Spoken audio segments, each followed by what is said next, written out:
Now, as great as the fishing is in the Midwest, sometimes we're not always there. We have things that take us out of it. Business trips, family vacations, weddings. Sometimes your kids have a national dance competition in Pensacola, Florida. And so you pack everything up, grab a go bag, and you head south. So we've hit the local tackle shop. We got some baits. We got a couple dozen shrimp. Let's go hit the water and see what's biting.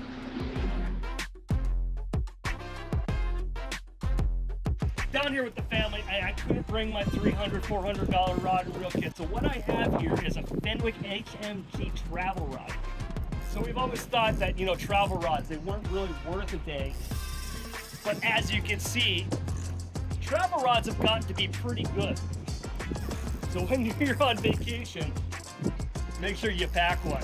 It's not a shark.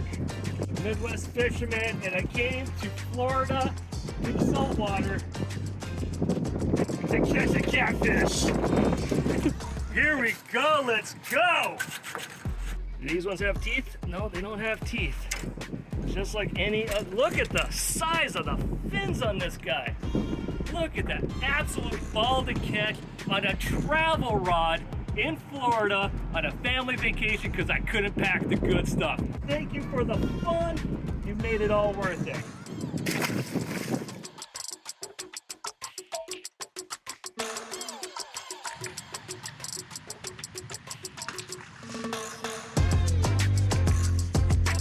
Hooked up, hooked up, hooked up. Oh, and he is off. We were hooked up. Blew up on the topwater frog. Probably won't get him back again. That was unusual. I didn't like my cast, so I abandoned it. I was just burning it back in and just crushed it right in the middle of the canal here. So maybe I need to be fishing a little faster.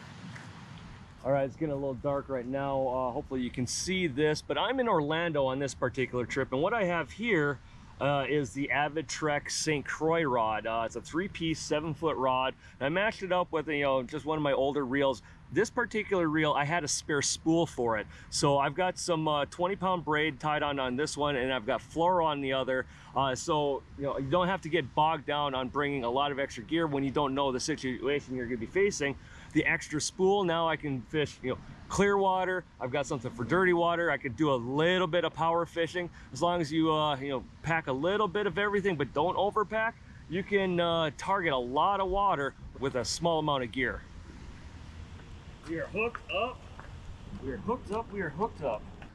Look at that. We got ourselves nice, beautiful dark bass. Got it on the old whopper plopper, or this might be a chopo, I'm not sure. Love it. There we go. Goodbye.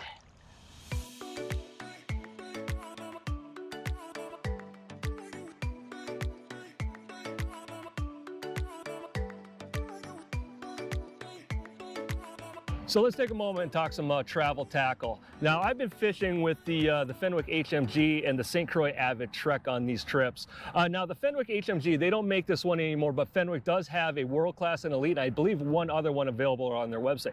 These rods break down in 3 or 4 pieces and store and travel very nicely, easy to put into a car and easy to load into the overhead storage of an airplane.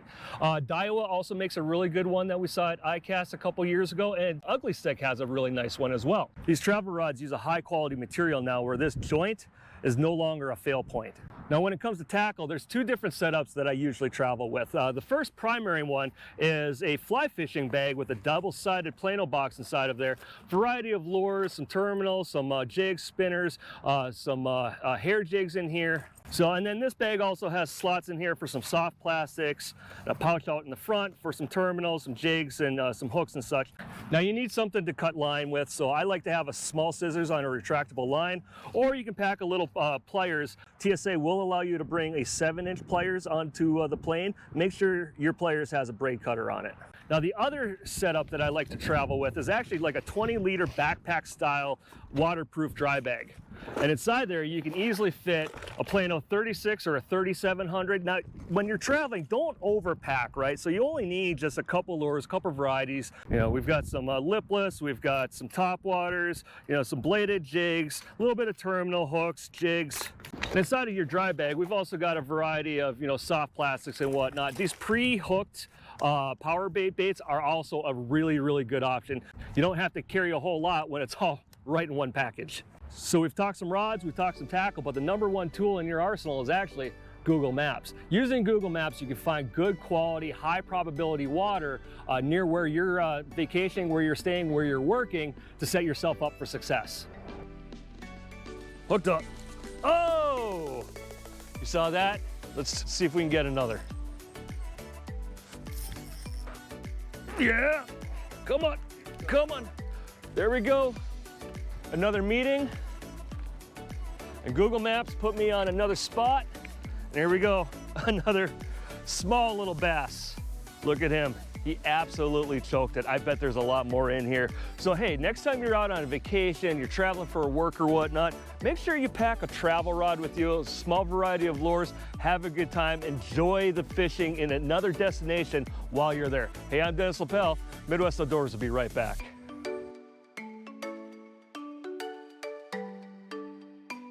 Hey everyone, thanks for watching. Make sure to hit that like button and subscribe for more Midwest Outdoors content.